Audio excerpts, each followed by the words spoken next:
అందరికీ నమస్కారం అండి. ఇవాళ స్పెషల్ ఏంటంటే పల్లీ చట్నీ. ఫర్ టిఫిన్స్లోకి సరిగ్గా చేయాలి, కానీ ఈ చట్నీ కోసమైనా టిఫిన్ తినేయచ్చు, అంత బాగుంటుంది. పల్లీ చట్నీ రెగ్యులర్ చట్నీ కంటే ఇది కొంచెం డిఫరెంట్గా అయితే ఉంటుంది, కానీ టేస్ట్ అయితే చాలా అంటే చాలా బాగుంటుంది.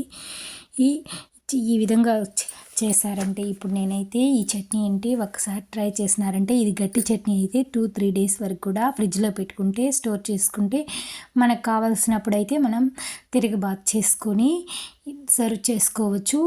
ఈజీగా మనకు చట్నీ అయితే చేసే పని లేకుండా కూడా ఉంటుంది. ఇందులో అయితే నేను కొబ్బరి అయితే వాడటం లేదు కాబట్టి చట్నీ 3 డేస్ వరకు కూడా అయితే స్టోర్ చేసుకోవచ్చు ఫ్రిడ్జ్లో. చాలా అంటే చాలా బాగుంటుంది. గట్టిగా ఈ విధంగా చేసుకుని ఫ్రిడ్జ్లో స్టోర్ చేసుకుంటే ఇప్పుడు ఈ చట్నీ ఎలా చేసుకోవాలో స్టార్ట్ చేసేస్తామండి. Get start ready. ఇప్పుడైతే మనం పల్లీ చట్నీ ఏ విధంగా రెడీ చేసుకోవాలో దీనికైతే ఈ చట్నీ అయితే దాదాపు 10 మందికి, నేను చేసే చట్నీ 10 మందికి అయితే సరిపోతుంది. ఇప్పుడు నేనైతే ఇక్కడ 1 కప్పు పల్లీలు అయితే లో ఫ్లేమ్లోనే పెట్టి బాగా చిటపటలాడేంత వరకు అయితే వేయించుకోవాలి. పల్లీలు అయితే బాగా ఫ్రై అవ్వాలి.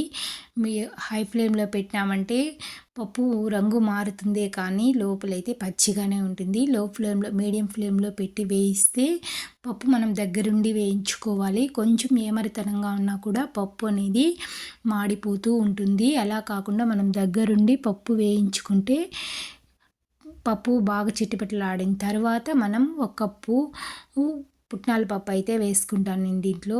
పప్పు అయితే ఇప్పుడు బాగా వేగిపోయింది కాబట్టి పుట్నాల పప్పు 1 కప్పు అయితే వేసుకొని దాన్ని కూడా అయితే బాగా కొంచెం సన్న మంట పైన అయితే వేయించుకోవాలి. ఇలా వేస్తే వేరుశనగ పప్పు పుట్నాల పప్పు అయితే వేయించుకొని, అంటే పప్పుకు అనేది ఎక్కడ నలుపుతనం రాకుండా లో ఫ్లేమ్లో వేయించుకోవాలి. ఇప్పుడు పుట్నాల పప్పు కూడా వేసుకున్నాను. దీనికి సరిపడంత ఒక 10 పెద్ద పచ్చిమిర్చి అయితే ఒక 10 పచ్చిమిర్చి వేసుకుంటే కూడా సరిపోతుంది. నేనైతే 10 పచ్చిమిర్చి అయితే తీసుకున్నాను. 10 పచ్చిమిర్చి తీసుకొని పుట్నాల పప్పు అయితే ఆయిల్గా వేడిగా ఉంది కాబట్టి ఆ వేడిలోనే అయితే రంగు అయితే మారిపోతుంది. ఇప్పుడైతే వేగిపోయింది కాబట్టి ఇందులోనే పచ్చిమిర్చి కూడా ఆ ఉడుకు మీదనే వేసి వేయించుకోవాలి. పచ్చిమిర్చి వేయించుకున్న తర్వాత స్టవ్ ఆఫ్ చేసి మనం ఇందులోకి 1 గ్లాసు నీళ్ళు అయితే పోసినామంటే ఆ వాటర్కి వేరుశెనగ గుళ్ళు అయితే బాగా ఊరి మనకు చట్నీ అనేది వాటర్గా లేకుండా గట్టిగా అనేది అయితే వస్తుంది చట్నీ. మనం కొంచెం ఒక 1/2 అవర్ కానీ 10 నిమిషాలు కానీ మన వీలుని బట్టి మనం నానబెట్టుకుంటే చట్నీ అనేది గట్టిగా వస్తుంది. టేస్ట్ కూడా అంటే చాలా బాగుంటుంది. ఇందులోకి నేనైతే వాష్ చేసి కట్ చేసి ఉంచుకున్న పెద్ద ఉల్లిపాయలు అయితే 2 ఉల్లిపాయలు అయితే కట్ చేసి అయితే వేసుకున్నాను.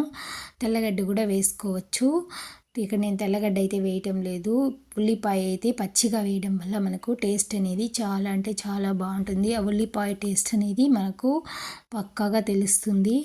ఇప్పుడైతే పల్లీలు అయితే వేయించేసినాము. అన్నీ వేయించేసినాం కాబట్టి ఇది వాటర్లో నానబెట్టేసి మనం ఇప్పుడు ఉల్లిగడ్డలు అయితే తరిగి వేయించుకున్న తర్వాత ఇందులో అయితే వేసి తగినంత ఉప్పు అయితే వేసి నానబెట్టి ఉంచేసినామంటే ఒక 10 మినిట్స్ తర్వాత మనం మిక్సీ అయితే వేసుకోవాలి. మనం మిక్సీ వేసుకుంటే మనకు ఈ చట్నీ అనేది రెడీ అయిపోతుంది. తర్వాత ఆయిల్ వేసి ఆవాలు పోపు దినుసులు వేసి పసుపు ఒక చిటిక వేసి చిటపటలాడిన తర్వాత మనం ఈ వీడియో నచ్చితే లైక్ చేయండి, సబ్స్క్రైబ్ చేయడం మర్చిపోకండి.